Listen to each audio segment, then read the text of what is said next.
Fabienne. Dia adalah seorang peragawati model busana dari Perancis. Ia seorang wanita yang berusia 28 tahun. Saat ia tenggelam dalam ketenaran dan hangar-bingarnya duniawi, hidayah Allah Subhanahu wa Ta'ala pun datang menghampirinya, sehingga ia pun menarik diri dan meninggalkan dunianya yang gelap itu. Lalu hijrahlah ia ke Afghanistan untuk bekerja pada kamp perawatan para mujahidin Afgan yang terluka. Di tengah-tengah kondisi yang keras dan hidup yang sulit di Afghanistan itu, Fabienne berkata, "Seandainya jika bukan karena karunia Allah Subhanahu wa Ta'ala dan kasih sayangnya kepada aku, niscaya hidupku akan hilang dari gemerlap tipu daya dunia yang membinasakan. Di gemerlap dunia itu banyak manusia yang mengalami kemunduran, seakan mereka adalah binatang, karena semua keinginannya hanyalah untuk memuaskan hawa nafsu dan tabiatnya yang tidak berharga." Kemudian ia menceritakan kisahnya sebagai berikut. "Sejak masa kecil, aku selalu bermimpi ingin menjadi perawat yang baik, bekerja untuk meringankan beban penderitaan pada anak-anak kecil yang sakit. Seiring dengan berjalannya waktu, aku pun mencapai masa dewasa. Maka, mulailah aku merawat kecantikan wajah dan postur tubuhku yang bagus. Semua teman-temanku memberikan dorongan, termasuk keluargaku, agar aku meninggalkan impian masa kecilku dan memanfaatkan kecantikan wajahku dalam pekerjaan yang dapat mendatangkan keuntungan materi yang banyak, ketenaran, dan gemerlapnya dunia, serta impian apa saja yang menyenangkan, bahkan sekalipun hal-hal yang mustahil diraih. Jalan untuk menuju dunia gemerlap itu terasa mudah, atau memang seperti itulah yang nampak bagiku, sehingga dengan cepat aku menjadi orang yang terkenal. Berbagai macam hadiah yang mahal dan belum pernah aku membayangkan sebelumnya itu berdatangan silih berganti membanjiri tempatku.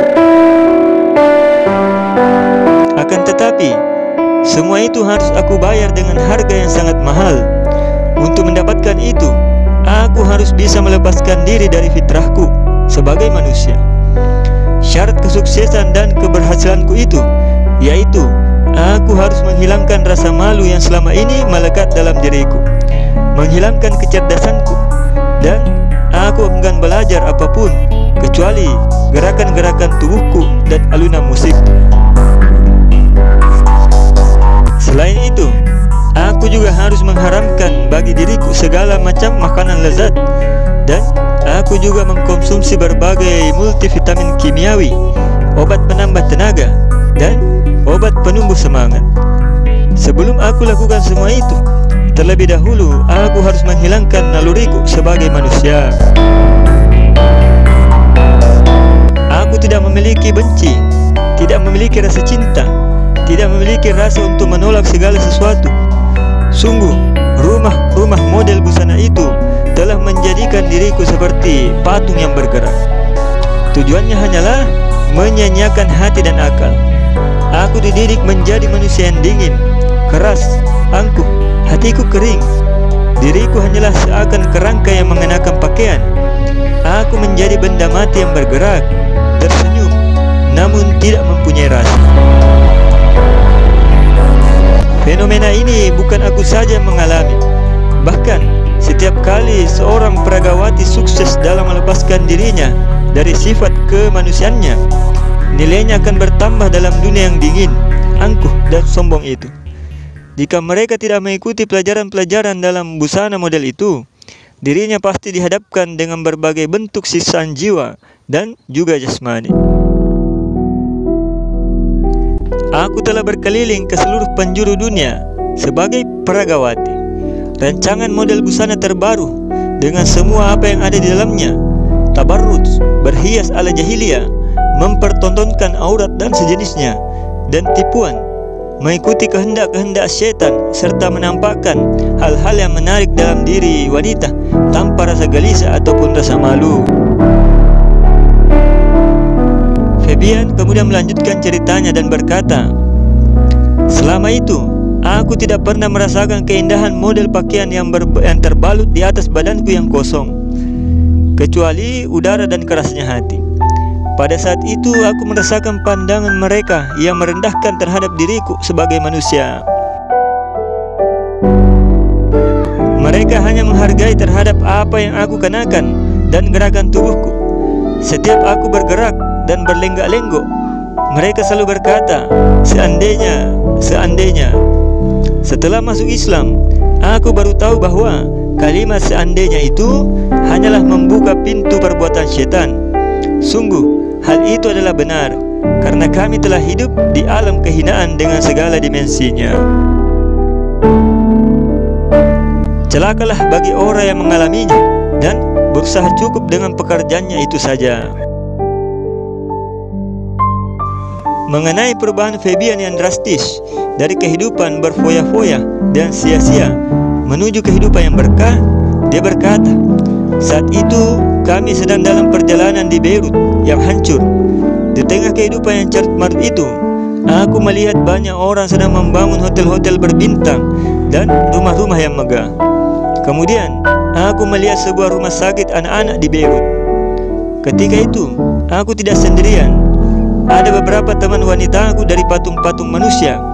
Mereka cukup melihat tanpa ada rasa peduli, seperti kebiasaannya itu. Tetapi dalam hal ini, aku tidak bisa sama dengan mereka. Sungguh, melihat kenyataan itu, pada detik itu pula terasa hilang kepopuleran, kemuliaan, dan kehidupanku yang palsu. Lalu aku menuju anak-anak kecil yang sakit itu, berusaha menyelamatkan mereka yang masih hidup. Aku tidak kembali kepada teman-temanku di hotel, padahal di sana kamera sedang menantiku. Akhirnya setelah hari itu, mulailah perjalananku dengan membawa misi kemanusiaan, hingga aku menemukan jalan menuju cahaya hidayah, yaitu Islam. Aku tinggalkan kota Beirut, lalu aku pergi ke Pakistan. Saat di perbatasan Afghanistan, sungguh aku merasakan hidup yang sebenarnya. Aku belajar bagaimana menjadi seorang manusia. Selama 8 bulan aku di sana, membantu keluarga yang kesusahan karena perang. Aku merasa hidup bahagia bersama mereka. Mereka memperlakukan aku dengan baik. Sejak aku memeluk Islam, kebahagiaanku semakin bertambah. Aku rela ia sebagai agama, undang-undang, dan sistem kehidupan. Dan aku juga rela hidup bersama keluarga wanita Afghanistan dan Pakistan, dan cara mereka yang religius dalam kehidupan mereka sehari-hari. Kemudian aku mulai belajar bahasa Arab, yaitu bahasa Al-Quran. Dalam hal ini, aku telah berhasil mendapatkan kemajuan yang berarti. Padahal, dahulu aku adalah seorang peragawati.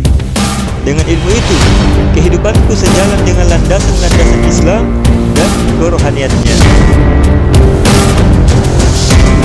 Kemudian, Fabian menuturkan respon negatif dari rumah-rumah busana model dunia itu.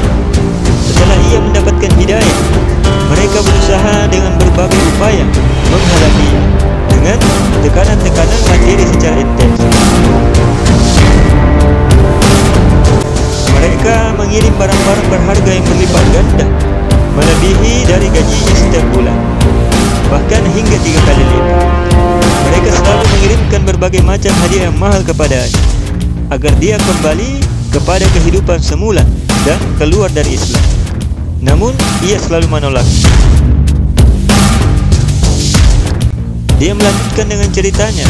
Akhirnya, mereka berhenti membujukku. Tapi, mereka terus berusaha untuk membuat jelek diriku di depan keluarga wanita Afghanistan. Mereka melakukan itu dengan menyebarkan sampul-sampul majalah yang bergambar diriku saat pekerjaanku masih menjadi peragawan. Mereka menggantungkan di jalanan, seakan-akan mereka merasa tersiksa dengan tobat. Itulah mereka lakukan agar terjadi fitnah antara aku dan keluargaku yang baru. Tetapi keinginan mereka itu sia-sia. Alhamdulillah.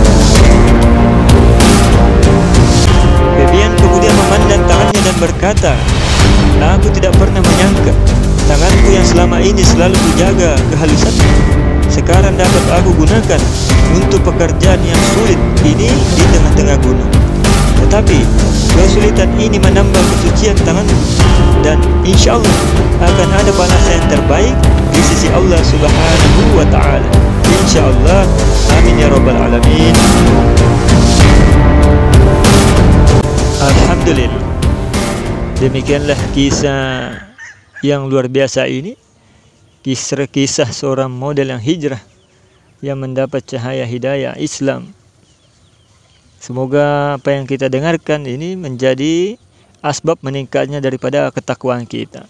Akhir kalam, subhanallahi bihamdihi, subhanakallahumma bihamdik, asyhadu an la ilaha illa anta, astaghfiruka wa atubu ilaik.